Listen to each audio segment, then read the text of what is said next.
IMF ने भारत सरकार को चेताया है कि संभल जाइए, क्योंकि आपका कर्ज बढ़ता जा रहा है। आगे आने वाले समय में आपको बहुत सारी समस्याओं से जूझना पड़ सकता है। पता है आईएमएफ ने ऐसा क्यों कहा? क्योंकि भारत पर 205 लाख करोड़ रुपए का कर्ज अभी तक हो चुका है और देश के प्रत्येक नागरिक पर 1,40,000 रुपए का कर्ज है। चलिए आज हम इसी पर चर्चा करते हैं और इसके बारे में बहुत सारी जानकारी आपको देंगे। अंतर्राष्ट्रीय मुद्रा कोष यानी आईएमएफ ने कहा है कि सरकार इसी रफ्तार से उधार लेती रही तो देश पर जीडीपी का 100% कर्ज हो सकता है। ऐसा हुआ तो कर्ज चुकाना मुश्किल हो जाएगा।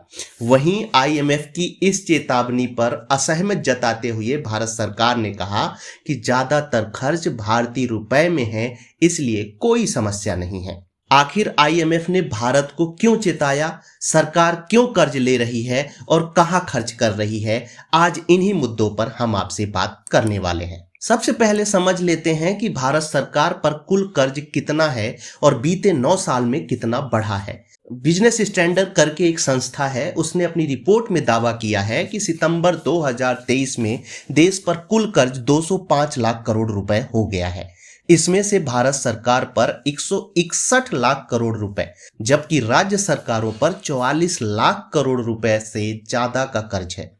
2014 में केंद्र सरकार पर कुल कर्ज 55 लाख करोड़ रुपए था, जो सितंबर 2023 तक बढ़कर 161 लाख करोड़ हो गया है। इस हिसाब से देखें तो पिछले 9 सालों में भारत सरकार पर 192% कर्ज बढ़ा है। इसमें देश और विदेश दोनों तरह के कर्ज शामिल हैं। अब बात कर लेते हैं मार्च 2023 से सितंबर 2023 तक भारत सरकार पर कितना कर्जा बढ़ा है। 20 मार्च 2023 को वित्त मंत्री निर्मला सीतारमण ने सांसद नागेश्वर राव के एक सवाल का लिखित जवाब दिया था। सांसद नागेश्वर राव ने सरकारी कर्ज के बारे में सवाल पूछा था। इसके जवाब में वित्त मंत्री सीतारमण ने भी कहा था कि 31 मार्च 2023 तक भारत सरकार पर 155 लाख करोड़ रुपए से ज्यादा का कर्ज है।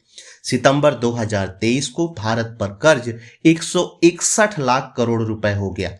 इसका सीधा सा मतलब यह है कि 6 महीने में भारत सरकार पर करीब 5 लाख करोड़ रुपए यानी 4% का कर्ज बढ़ा है। अब समझ लेते हैं कि भारत में हर आदमी पर 9 साल में कितना रुपए कर्ज बढ़ा है।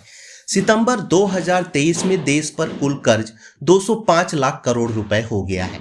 इनमें केंद्र और राज्य सरकारों के कर्ज भी शामिल है। भारत की कुल आबादी 142 करोड़ मान लें तो आज के समय में हर भारतीय पर 1,40,000 रुपए से ज्यादा का कर्ज है। अब समझ लेते हैं कि 9 साल में विदेश से कर्ज लेने के मामले में केंद्र की यूपीए सरकार या एनडीए सरकार, इनमें से कौन सी सरकार आगे है।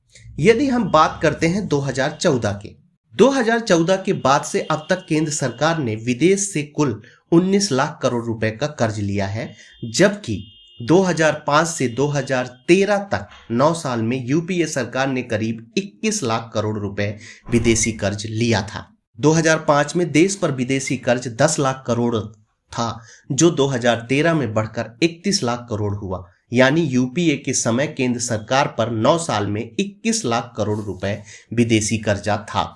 अब समझ लेते हैं कि आखिर किसी देश की सरकार किन वजहों से कर्ज लेती है। एक अर्थशास्त्री का मानना है कि सरकार का कर्ज 2 बातों पर निर्भर करता है। पहली बात है सरकार की आमदनी कितनी है और दूसरा सरकार का खर्च कितना है।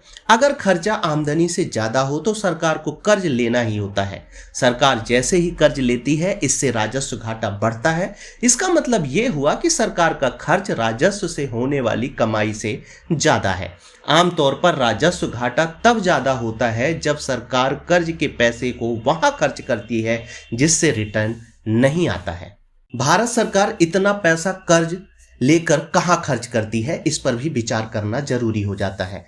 वर्ष 2020 में आई कोरोना महामारी के बाद से भारत सरकार कई तरह की सब्सिडियां दे रही है, जैसे 80 करोड़ लोगों को हर महीने मुफ्त में भोजन, करीब 10 करोड़ महिलाओं को उज्ज्वला योजना के तहत मुफ्त गैस सिलेंडर, करीब 9 करोड़ किसानों को सालाना 6,000 रुपए, वहीं पीएम आवास योजना के तहत 2 करोड़ लोगों को घर बनाने की आर्थिक सहायता भी दी जा रही है। एक अर्थशास्त्री का मानना है कि वर्ष 2014 में सत्ता में आने के बाद मोदी सरकार ने कई फ्रीबीज योजनाओं की शुरुआत की। लोगों को मुफ्त की चीजें देने के लिए सरकार पैसा कर्ज पर लेती है। सब्सिडी, डिफेंस और इसी तरह के दूसरे सरकारी खर्चों की वजह से देश का वित्तीय घाटा बढ़ता जा रहा है।